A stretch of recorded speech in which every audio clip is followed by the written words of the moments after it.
Pilla, maybe for you, but both of you, if you'd like. You guys got off to a good start, had an 11-point lead, 15 minutes in the game, and obviously it went from there.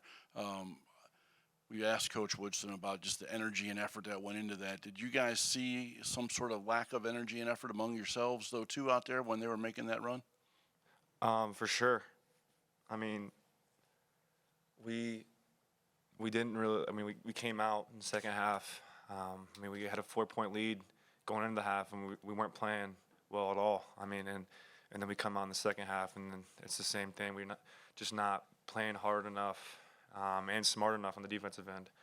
We had a lot of unnecessary fouling, and then just a bunch of miscues that's really just on us that we can't have this late in the season. Yeah, Trey, just wanted to get your thoughts. They hit 12 threes, shot better than 50% from the arc. What do you see as the issue there?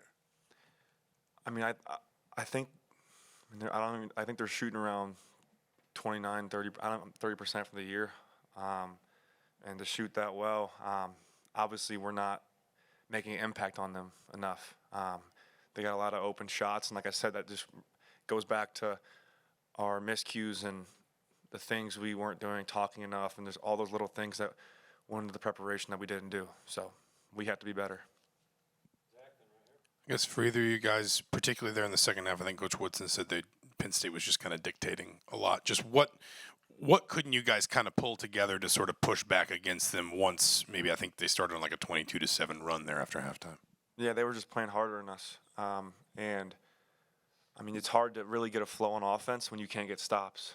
And I think our offense comes from being able to get stops and run and doing certain things. So if we don't get stops, we're not going to be able to flow on offense, and that's just it's going to be a spiral and an impact on our offense when we're bad on defense. Trey, you mentioned the miscues on defense kind of with switching. So I guess with that miscommunication aspect, is that stemming mostly from preparation? And I guess how can you go about changing that moving forward? I think just being in the moment and being confident in what we're doing. Coach gives us a game plan. We got to follow it and do it. So I think there's miscommunication is kind of just being hesitant, but we gotta kind of break out of that shell and talk to each other and find ways to get stops. And it's all of us. It's not just one guy. It was all 5 guys on the court tonight, and it showed. Mike, then we'll wrap it, Daniel. You know, being flat in the second half and kind of, do you feel like you're a little worn down at this point with the injuries and kind of the up and down nature of the season? Does that contribute to that, or is that just something unique to this game where, you know, you just didn't have it in the second half maybe?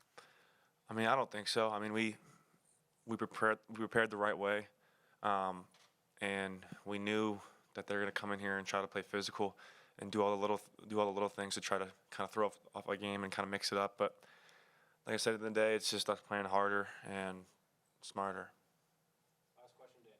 Yeah, Trey, Woodson mentioned a lack of fire. How do you go about fostering more fire, and then kind of what were the conversations you all had in that second half run about trying to create that more, I guess, fight at the end? Yeah, I mean, when teams go on runs, you got to really find ways to come together and get stops. And they're hitting some tough shots, but still, if you give them confidence early, they're going to kind of get in the flow, and that's what they did. So I think just us really kind of coming together and all 5 guys on the court coming together as one, that's the biggest thing we needed to do, and we didn't do that today.